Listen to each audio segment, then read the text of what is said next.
안녕하세요. 사랑하는 예수님교회 성도 여러분, 구역 모임 함께 나누도록 하겠습니다. 오늘은 23과 깊어지는 불신앙이라는 제목으로 여러분과 함께 말씀 나누도록 하겠습니다. 사무엘상 13장에 보면 사울과 함께 있었던 그 군대가 한 3,000명 가량 되었는데요. 그 군대가 블레셋으로 인해서 다 흩어지고 이제 600명밖에 남지 않았습니다. 이 600명밖에 안 되는 그 이스라엘의 군대와 그리고 해변의 모래와 같이 무수히 많았던 그 블레셋 군대가 싸우면 누가 이길까요? 이스라엘 백성들은 모두 불가능하다라고 생각했습니다. 그러나 이 절박한 순간에서 단 한 사람 요나단은 믿음이 있었습니다. 그는 블레셋을 두려워하지 않았습니다. 하나님은 하나님의 구원을 기대하며 나아가는 요나단을 사용하셨습니다. 그러나 반면 신앙을 미신화시켰던 사울은 내리막으로 치닫게 됩니다. 바른 신앙은 날이 갈수록 깊어지지만 또 잘못된 불신앙은 날이 갈수록 사울의 모든 면을 무능력하게 만들었고 또 사울과 함께 있었던 그 군대들도 용기를 잃게 되었습니다. 그러나 이스라엘의 진정한 왕 되신 하나님께서 이 전쟁에 개입하셨을 때 전쟁의 흐름이 역전되고 승리를 얻게 되었습니다. 그러면 우리 함께 가지고 있는 그 교제의 문제들을 통해서 또 말씀 나누도록 하겠습니다. 1번 문제입니다. 블레셋 진영을 정탐하던 사울의 파수꾼은 블레셋 사람들이 이리저리 흩어지는 모습을 발견하고 사울 왕에게 보고합니다. 그 즉시 사울 왕은 백성들에게 무엇을 지시합니까? 사무엘상 14장 16절 17절 말씀입니다. 베냐민 기브아에 있는 사울의 파수꾼이 바라본즉 허다한 블레셋 사람들이 무너져 이리저리 흩어지더라. 사울이 자기와 함께한 백성에게 이르되 우리에게서 누가 나갔는지 조모하여 보라 하여. 이스라엘 진영에는 블레셋으로 인하여서 두려움이 있었죠. 많은 이스라엘 군인들이 흩어졌고 사기는 땅에 떨어졌습니다. 그러나 요나단이 하나님을 의지하여 적진으로 건너가게 되고 또 하나님의 표징을 받았던 그 요나단이 용감하게 블레셋 군사들과 싸웠을 때 놀라운 일이 벌어지게 되었습니다. 14장 15절 말씀, 지난주에 우리가 함께 살펴보았던 것처럼 그 진영에 있는 모든 백성들이 공포에 떨었고 그리고 땅도 진동하고 큰 떨림이 있었다라고 기록합니다. 이 큰 떨림 그리고 블레셋 군대에 있었던 그 공포는 하나님께서 주셨던 공포였습니다. 이 요나단의 승리가 바로 하나님이 함께 하셨을 때 받게 되었던 승리다라는 것입니다. 사울의 파수꾼도 이런 이 블레셋 진내에 있었던 군대의 혼란을 목격하게 되었습니다. 그리고 사울은 그 이유를 알 수 없었습니다. 그래서 자신의 군대를 점호해서 그 원인을 파악하려고 했습니다. 2번 문제입니다. 점호 결과 누가 없었습니까? 17절 하반절 말씀 보면요. 점호한즉 요나단과 그의 무기를 든 자가 없어졌더라. 이스라엘 군대 숫자가 지금 600명밖에 되지 않은 적은 숫자였기 때문에 점호했을 때 즉시 파악이 되었습니다. 사울이 파악하니까 요나단과 그의 무기 든 자가 없다는 것을 알게 되었습니다. 사울은 자기가 가장 가까이 있었던 그 요나단이 없어진 것도 알지 못할 정도로 영적으로 굉장히 어두워져 있다는 것을 알 수가 있습니다. 이전에 사울이 군대를 계수한 적이 있었습니다. 사무엘상 11절에 하나님의 신의 감동을 받아서 군대를 소집하고 계수했을 때 하나님께서 함께 하심을 경험했습니다. 그런데 지금 이와는 대조적으로 사울은 점호를 통하여서 하나님의 능력이 사울에게서 떠난 상태가 얼마나 혼란스러운지를 대조해서 보여주고 있습니다. 사울과 요나단은 부자 관계였죠.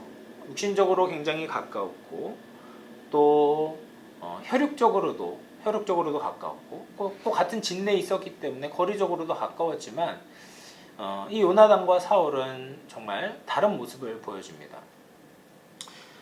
사울은 하나님과 멀어져 있었지만 요나단은 하나님의 뜻을 구하며 담대하게 나아갔습니다.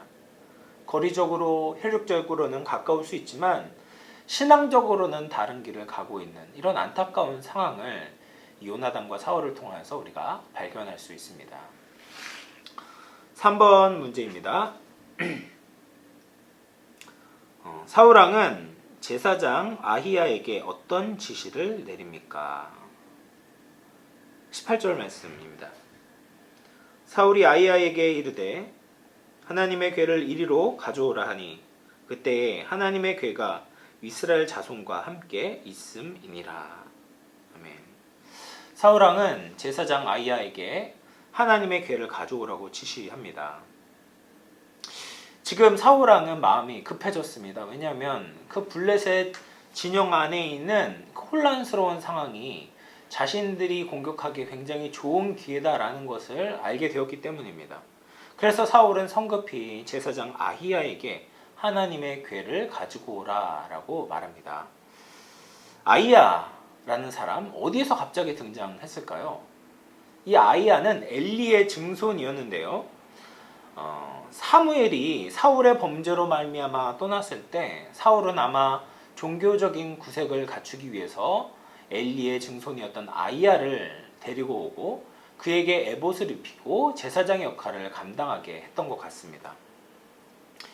물론 아히야는 그렇게 영적으로 분별력이 있는 사람은 아니었던 것 같습니다. 그래서 사울에게 하나님의 뜻을 바르게 전달하지는 못했습니다. 근데 여기서 의문이 생기는 것이 하나 있습니다. 바로 언약궤입니다. 분명 언약궤는 이전에 블레셋과의 전쟁에서 빼앗겼고 그리고 다윗이 회복하기 전까지 기럇 여아림의 아비나답의 집에 있는 것으로 성경은 기록되어져 있습니다. 근데 본문에서는 지금 사울의 진영 안에 언약궤가 있는 것처럼 말하고 있습니다. 그래서 이 히브리어 성경을 헬라어 성경으로 번역했던 그 70인역에서는요. 사울이 언약궤를 가지고 오라고 이야기한 것이 아니라 에봇을 가지고 있었고 에봇을 가지고 오도록 요구했다라고 기록되어져 있습니다.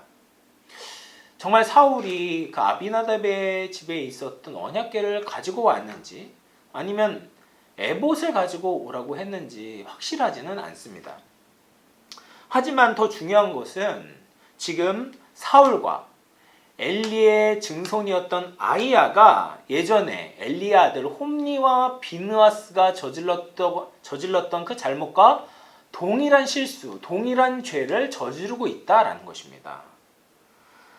사울은 하나님의 임재를 상징했던 그 물건을 다시금 기계적으로 사용하려고 하는 것입니다.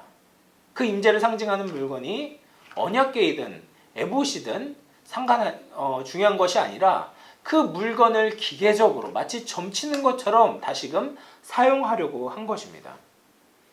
이전에 사울이 사무엘상 13장에서 블레셋과의 그 전쟁 앞에서 스스로 번제를 드려서 하나님께 큰 책망을 받았음에도 불구하고 그는 회개하지 않고 돌이키지 않았다라는 것을 이 장면을 통해서 우리는 알 수가 있습니다.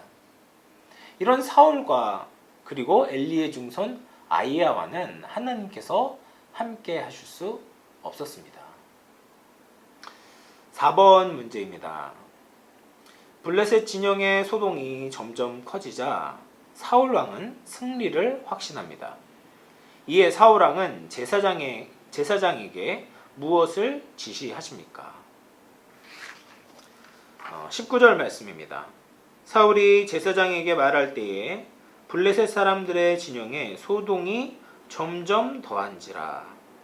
사울이 제사장에게 이르되 내 손을 거두라 하고. 아멘. 그래서 손을 거두라. 네가 지금 하고 있었던 가지고 오려고 했던 그것을 멈추라라고 이야기한 겁니다. 블레셋 진영을 바라보니까 그 진영이 점점 더 심해진 것을 보게 되었습니다. 이럴 때 사울이 언약궤를 가지고 오라라고 했던 그 요구를 멈췄습니다. 이것은 사울이 언약궤를 가지고 오라고 했던 그 동기가 어떤 것인지 보게 됩니다. 사울이 진짜로 하나님의 뜻을 구했다면 그렇게 하지 않았겠죠. 정말로 겸손한 마음으로 하나님의 음성 듣기를 구했다면 블레셋 진영의 소동이 커지든지 작아지든지 상관하지 않고 하나님께 물었을 것입니다. 그러나 지금 사울 스스로 보고 판단할 때 자신에게 유리한 상황이 이르게 되자 궤 앞에 묻는 것을 멈추고 전쟁으로 나가는 경솔한 모습을 보이는 것입니다. 자신의 상황에 따라서 신앙의 모습이 바뀌는 것은 바람직하지 않죠. 자신이 어려울 때는 열심히 신앙생활을 했다가 그 문제가 해결되면 나태한 모습을 드러내는 것은 신실함과는 거리가 멉니다. 물론 아예 기도를 하지 않는 것보다야 낫겠지만 하나님께서 신실하셨듯이 우리가 그 신실함의 은혜를 받은 사람이라면 하나님께도 신실하게 나아가고 신실하게 주님께 묻고 찾는 그런 모습을 보여야 합니다.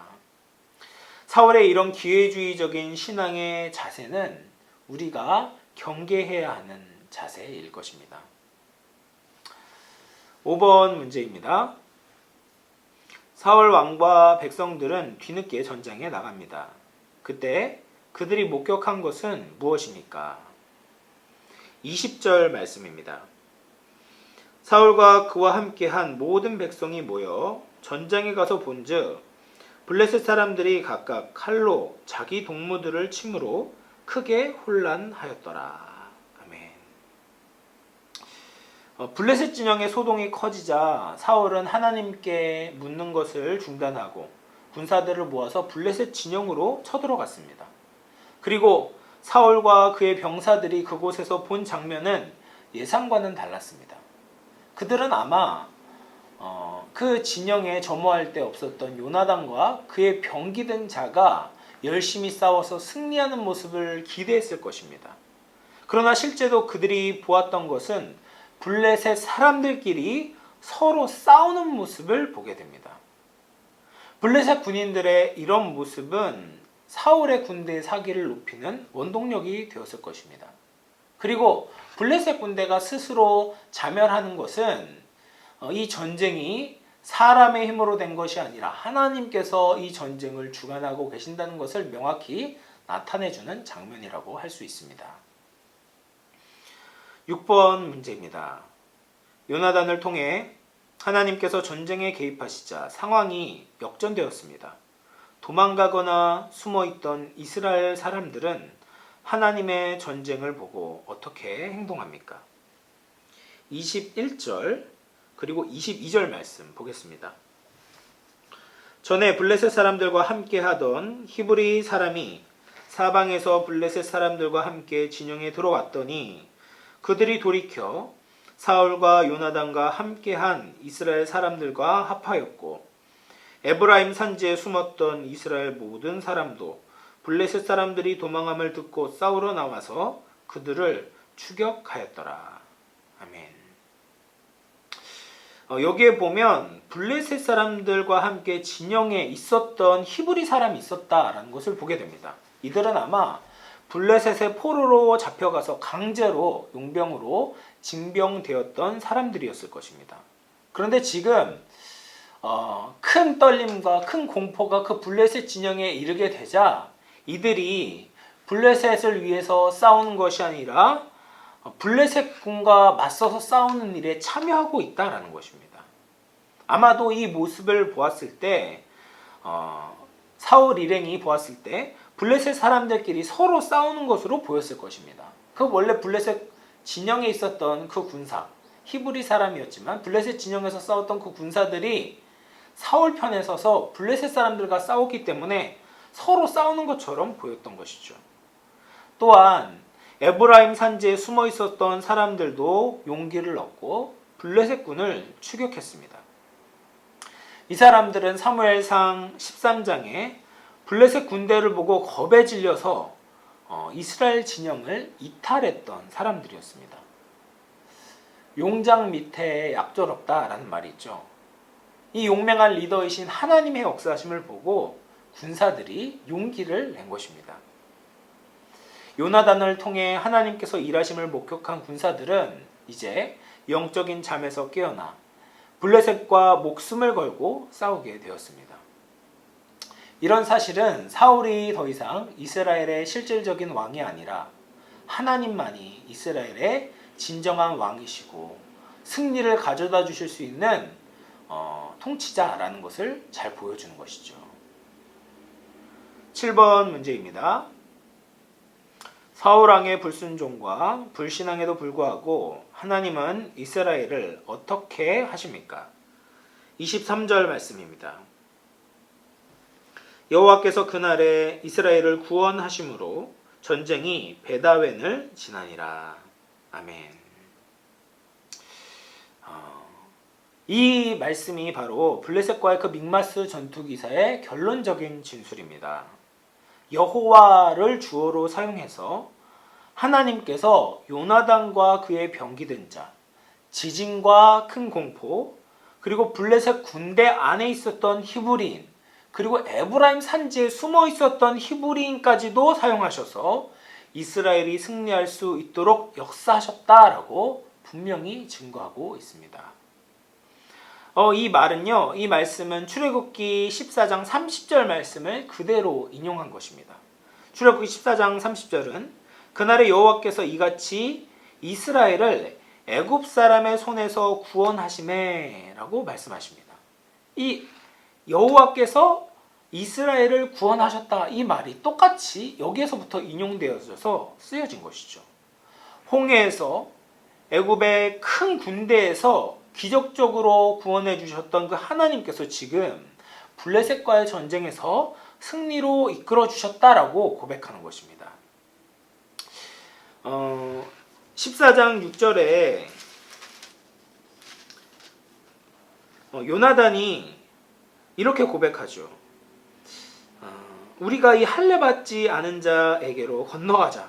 여호와께서 우리를 위하여 일하실까 하노라. 여호와의 구원은 사람이 많고 적음에 달리지 아니하였더라 라고 고백하면서 나아갔죠. 하나님께서 우리를 위하여 일하실까라고 기대하며 나아갔던 그 요나단의 믿음과 신앙 고백이 그대로 이루어졌습니다. 하나님께서는 블레셋 사람들을 이스라엘의 손에 붙이셨습니다.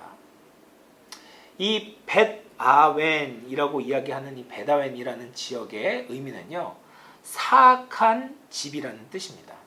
다시 말해서 이 믹마스에 주둔해 있던 블레셋과의 전쟁에서 승리했던 그 하나님께서는 무엇을 의미하냐면 악에서부터 이겼다라는 것을 상징적으로 보여주고 있는 것입니다. 악을 상징하는 블레셋과의 전쟁에서 하나님께서 승리하셨고 악은 그의 집으로 돌아가게 되었다. 패하게 되었다. 도망가게 되었다라는 것을 이 벳아웬을 지나갔다라고 하는 말을 통하여서 우리가 알 수 있습니다. 더 깊은 연구와 묵상에서 한 문제를 좀 다뤄봤으면 좋겠습니다. 본문에서 요나단의 선제 공격이 승리를 거둔 다음에야 전쟁에 나서는 사울 왕과 백성들의 모습을 보게 됩니다. 여러분은 하나님 나라를 위한 일에 앞장서고 계십니까? 종종 성도님들을 보게 될 때 요나단과 같은 분들이 계십니다. 모두가 힘들다, 안 된다 라고 멈춰 있을 때 두려워하지 않고 믿음의 걸음을 걷는 분들이 계십니다. 어려울 때 더욱 주님께 매달리고 엎드리고 말씀을 붙들고 나아가는 성도님들이 계십니다. 그런 성도님들이 주위의 사람들을 깨우고 선한 영적 자극을 주곤 하시죠. 이런 사람들이 많으면 많을수록 그 안에 있는 공동체는 그 공동체는 생동력이 넘치게 되고 더 건강하게 되는 것을 보게 됩니다. 그런 요나단과 같은 사람들 때문에 더 말씀을 읽게 되고 그런 요나단과 같은 사람들 때문에 어려울수록 더욱더 모이기에 힘쓰고 기도하는 것들을 보게 됩니다. 사랑하는 성도 여러분, 우리도 지금 그 블레셋과의 전쟁과 같은 상황 아닙니까? 여러 가지 상황들이 우리를 주눅들게 만듭니다. 이 코로나19라는 전염병에 대한 두려움, 그리고 그 두려움에 사로잡혀서 내가 어떤 일을 할 수 있을지, 내가 주님을 위해서 헌신할 수 있을지에 대한 고민조차 하지 않는 우리의 영적인 나태함을 마주하게 됩니다. 이럴 때 하나님께서는 요나단과 같은 사람을 찾으십니다. 하나님을 위해서 헌신할 수 있는 사람. 상황과 환경과 그 우리 앞에 서 있는 그 적들의 위세를 보는 것이 아니라 하나님께서 우리를 위해서 일하실 수 있다라는 믿음을 가지고 한 걸음을 내딛는 사람. 그런 사람이 있을 때 주위에 잠든 사람들도 깨울 수 있고, 그런 사람들은 우리 교회의 빛과 같은, 또 세상의 빛과 같은 사람이 될 줄로 믿습니다. 이제 구역 공부를 마무리하려고 하는데요. 하나님께 쓰임받았던 요나단과는 달리 사울은 이전의 잘못을 회개하지 않은 채 불신앙의 모습을 보여줍니다.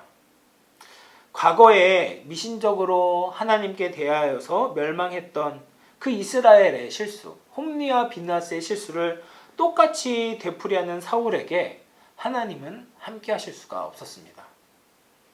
사울의 잘못도 우리에게 똑같이 되풀이될 수 있습니다.